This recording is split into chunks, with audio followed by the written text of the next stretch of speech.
Joining us now, former Secretary of State Mike Pompeo, a Fox News contributor. Secretary, welcome back. Thank you for joining us today. I want to talk to you about this report by John Bolton, the former colleague of yours in the Trump administration, who says that there was talk of a boot for Whelan trade under the Trump administration. You were CIA director, you were Secretary of State. Certainly you would have to know about those discussions. Is that true? And why wasn't the deal made? Shannon, great to be with you. Thanks for having me on. I don't want to talk about the private conversations that we had. Ambassador Bolton's free to say whatever he might like, but we were very focused on getting Paul Whelan, not every American, back home. There was nothing in my time in service that was as joyous as returning Americans home to their family. We got 3 Americans out of North Korea. I got to fly back with them. It was remarkable. We got Pastor Brunson out, and I'm glad Brittney Griner's back home too. They were able to accomplish this. But my mission was always to get every American back, but at the same time not create the risk that more Americans would be taken. And there is no doubt that today, not just Vladimir Putin, but all the bad guys, the Iranians, others who hold Americans in detention, see that if you take a celebrity, the chance of getting one of your bad guys back out of American control is greater. And I think for people out there of notoriety, it is more likely they will be taken hostage today, and that is not a good policy. Is John Bolton telling the truth? I don't want to comment on our internal discussions. We were working hard on each of the cases, including Paul Whelan's case during my time in service. We were talking with the Russians at multiple levels. Our ambassador on the ground there in Russia, John Sullivan, was working with them. There were lots of discussions about what the right mechanism forward was, but the Trump administration was always very clear. We weren't going to trade bad guys for celebrities because it creates the wrong incentives for the bad guys as we go forward. It's not good for American national security. It's not good for people who are traveling across the world. Okay, Paul Whelan's brother, David, is speaking out. He says he's very happy for Brittney Griner and her loved ones, but their family is devastated. He says we should think about taking, quote, more law-breaking, Kremlin-connected Russians into custody. And he said, it's not like there aren't plenty of them around the world. Now, does that put us on their level if we are going to start roping in their citizens in order to facilitate these trades, or is that a fair strategy? I can only imagine what the Whelan family is experiencing today. I pray for them. I pray for Paul to get home just as quickly as we can. But we can't engage in behaviors like there where we pull people like Brittney Griner, who may have broken some Russian law, I don't know, but who certainly didn't do anything that warranted the conviction that they brought upon her. It was pure politics, pure extortion on behalf of Vladimir Putin. We shouldn't engage in that. We should take down, bring into our custody folks like Viktor Bout, who'd broken U.S. law and who put American lives at risk with his actions. But we shouldn't be engaged in the hostage taking that we see take place around the world. We're a nation of laws. We're a nation that the Constitution governs. This matters. When we get it right, we'll not only have the moral high ground, but we'll keep more American people safe as well, Shannon. Yeah, and there's still a lot of names and people around the world that I know that you've worked on and that this administration is working on as well. We'll keep track of those. I want to look domestically now. The House has passed the National Defense Authorization Act, and one of the key measures they insisted on, Republicans did, was repealing the vax mandate. In that measure, it's got to go over to the Senate now. The Washington Post reports it this way. Rollback of COVID vaccine mandate met with furor at Pentagon. Now, the piece quotes an unnamed Navy officer. He says this makes him look like a clown. It undermines his credibility to go before his men and women and say, you got to follow me on this very unpopular command that I'm going to give you. You understand military leadership and how important that is. How do you respond to those concerns? Shannon, look what they did with this vaccine mandate. They took this vaccine that we now know that you can't get to zero. The Chinese can't get to zero. We couldn't get to zero in our schools. And they put this burden on the American soldiers, American sailors, American airmen that didn't make sense for the forces. And it drove people who were protecting us, people who raised their right hand to go to a recruiting station, to be part of the American Armed Forces, and put it on these young men and women. It was an enormous mistake. I'm glad that the Republicans have now, it appears, managed to get this out of U.S. law, but there's a lot more to do. We should go back and fix the wrongs that were done to people who refused the vaccine previously. The military should focus on the things that matter most. They're missing recruitment goals at staggering numbers, Shannon. This is bad for America, and it's because they're foisting some of these progressive woke ideologies into our military and not focusing on the mission, which is deter the bad guys.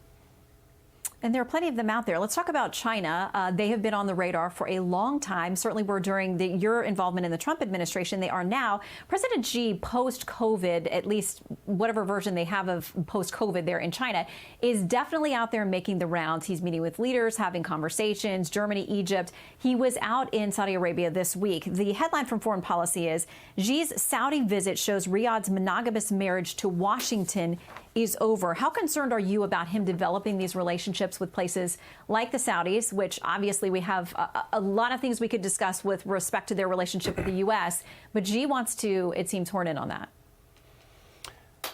Shannon, when you won't be partners with your friends and your allies and you offend them, and you simply won't do anything to push back against your adversaries like Xi Jinping, you see exactly this kind of hedging behavior. Shannon, we, for the first time, we upended 40 years of American policy and recognized that the Chinese Communist Party was the singular greatest external threat to the United States of America. And when we did that, our friends and partners around the world joined along with us. And the Quad in Southeast Asia, our partners in Europe, all came to see it the same way. This administration came in, they went soft on China, they called the Kingdom of Saudi Arabia, they said the leader was a pariah. And when you do those things, you will hurt the American people all across this country. And what you saw happen in the kingdom this week is a direct result of bad American policy. You got to stick with your friends, you got to stay with your partners, and you must push back against your adversaries, or your friends will begin to hedge. Right? They'll go make friendships to protect themselves if they can't count on America to be a good partner and friend around the world. Well, and we have talked about how complicated that friendship is and real concerns that there are about Saudi human rights abuses. We could continue that conversation, but I want to make sure to hit a couple of domestic issues with you. You're apparently in a thing with Randi Weingarten, the president of the American Federation of Teachers. She says that you called her the most dangerous person in the world, and then writes this in the New York Post. What's truly outrageous are the other things he said, calling what educators do, quote, filth, and, quote, propaganda, and in doing so, he personally insulted the nation builders of the very American democracy he claims to cherish. She says she won't debate you, but she'll invite you to come visit schools with her. Will you go? Happy to go to a school with her. Then we should immediately head to the debate stage to share with the American people what the teachers' unions are doing to our kids. Shannon, it's disastrous. She wanted to keep the schools closed until we got to zero COVID. She said that if we didn't teach our kids, our little kids, about sex in the schools, that this was going to create a civil war in America. She's done personal attacks on me and on so many others who simply want our kids to learn to read, to write, to be creative, to think logically. We don't want to foist woke ideology into our schools. The teachers' unions have now undermined American education. I called her out for that, and we ought to have this debate. There's no need to attack me. There's no need to attack her. Let's talk about what we're going to teach our kids, why America is a great country, and we shouldn't teach in our schools that it is a racist nation.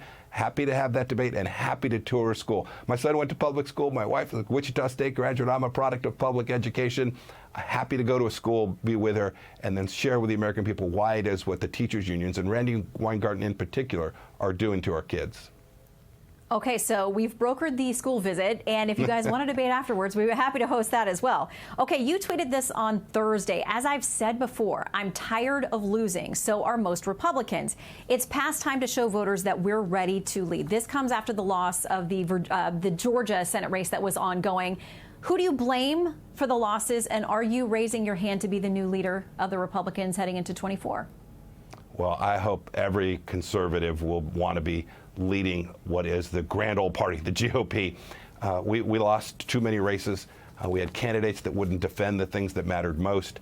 The candidates that won were serious, they were thoughtful, they articulated a vision for taking America forward. They didn't focus on the past. They defended the things that matter most, the things about America that are worth fighting for. And when our candidates did that, they won. And when they were unable to do that, when they talked about rearward-looking ideas, they almost always lost. And I'm tired of losing. I wish we had control of the United States Senate. I wish we had a president in the White House. I'm counting on us getting both of those back in 2024. And I am certainly going to be around to do my part to try and help make sure that we get that. This isn't liberal or conservative. This is about America, and we got to get it right. So about that, you're doing your part, or that you will be as part of 24. You visited all the right states. You've got a book out. You are speaking all around the country. When will you announce your intentions for 2024? Oh, Shannon, I don't know. We're still thinking our way. Susan and me, my wife, are thinking our way through this, trying to figure out. Clock is ticking. Yeah, I know the clock is ticking, but we have to make sure we get this right for America. It's not about the Pompeos. This is about getting this right for the country. We got to make sure we do that, and I'm confident that the country will get it right come 2024.